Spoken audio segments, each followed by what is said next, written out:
जय श्री राम दोस्तों, आप देख रहे हैं YouTube चैनल ज्ञान स्टार प्लस।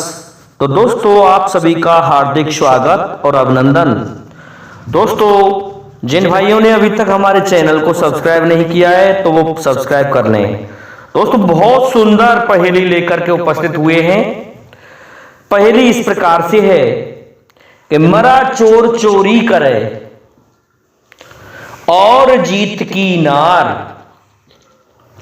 बिना मुंह चुगली करे इस पर करो विचार। दोस्तों, वीडियो काफी सुंदर है ये। तो क्या होता है, ये हम कोशिश करते हैं इस पहेली का उत्तर देने का कि रावण दोस्तों मर तो पहले ही लिया था। रावण दोस्तों भगवान राम ने नहीं मारा, रावण अपने कर्मों से पहले ही मर चुका था। रावण ने जब अपने भाई यक्ष जो था उनके कुबेर के घर से उनकी पत्नी को छेड़ा था, मर तो वह उसी समय लिया था। तो उनके कर्मों से, अपने कर्मों से रावण खुद मर चुका था। लेकिन फिर भी उस मरे चोर ने माता सीता जी का हरण किया।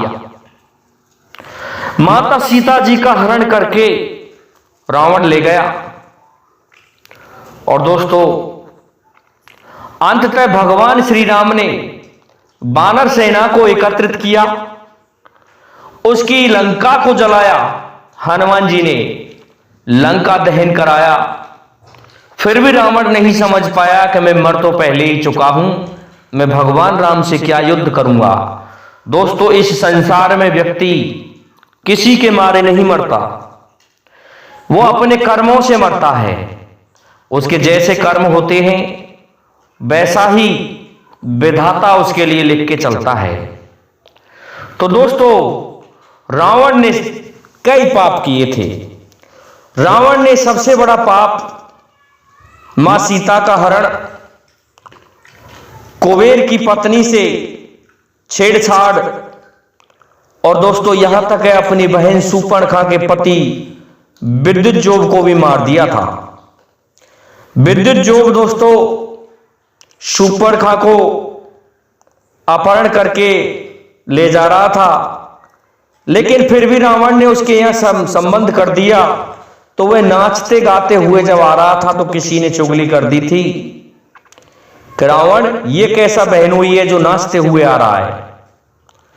तो रावण पर यह बात सहन नहीं हुई और रावण ने अपने जीजा विद्युज्योत को ही समाप्त कर दिया।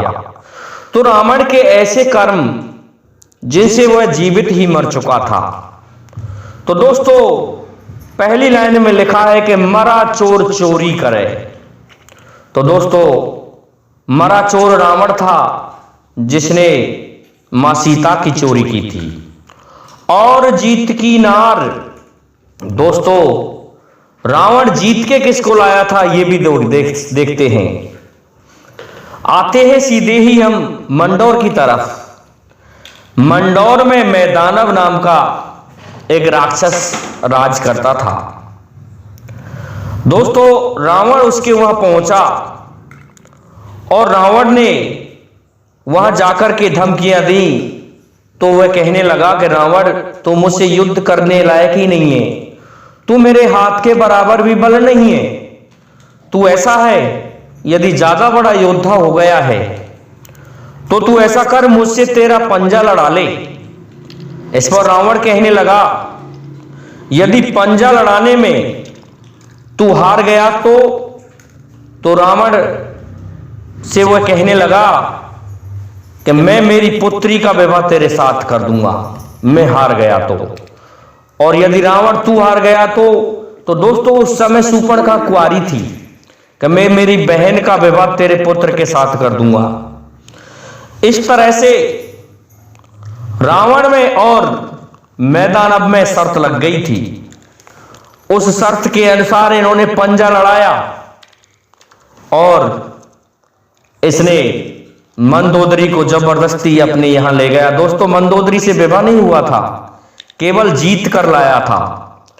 तो दूसरी लाइन में लिखा है और जीत की नार, अर्थात मरा चोर चोरी करे और जीत की नार, बिना मुंह चुगली करे।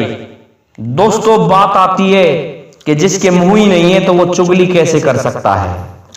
पर देखिए चुगली कौन करेगा। दोस्तों पत्र व्यवहार सबसे बड़ा होता है और ये पत्र व्यवहार ऐसा होता है जो कलम होती है उससे लिख देते हैं, उसके कोई मुंह नहीं होता। तो जो भी पत्राचार वाला व्यक्ति उस समय पत्रों का जो वाहक होते थे वो ले जाया करते थे, तो उस पत्र को पढ़ के ही अपने आप चुगली हो जाया करती थी। ऐसा ही महाभारत में देखने को मिलता है कि मरा चोर चोरी करे और जीत की नार। दोस्तों दुर्योधन पर भी ये सटीक बैठती है। दुर्योधन भी आताता ही था, चोर था, और दोस्तों उसने द्रौपदी को जुआ में जीता था। बिना मुंह चुगली करे। अब देखो दोस्तों बिना मुंह कहां चुगली हुई थी।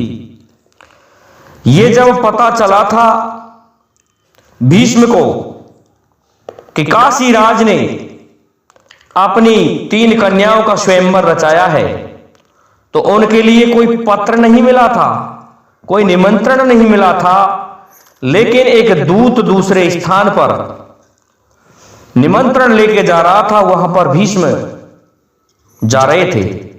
भीष्म ने दूत को रोक लिया और कहा कि यह पत्र किसका है।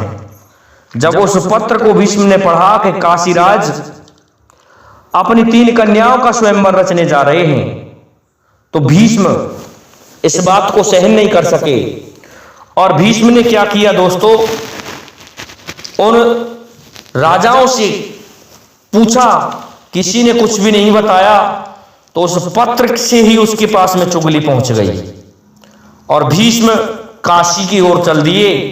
वहां जाकर के समस्त योद्धाओं को युद्ध के लिए ललकारा और युद्ध करने के लिए उनसे कहा, तो भीष्म के समक्ष कोई भी योद्धा नहीं आ सका था।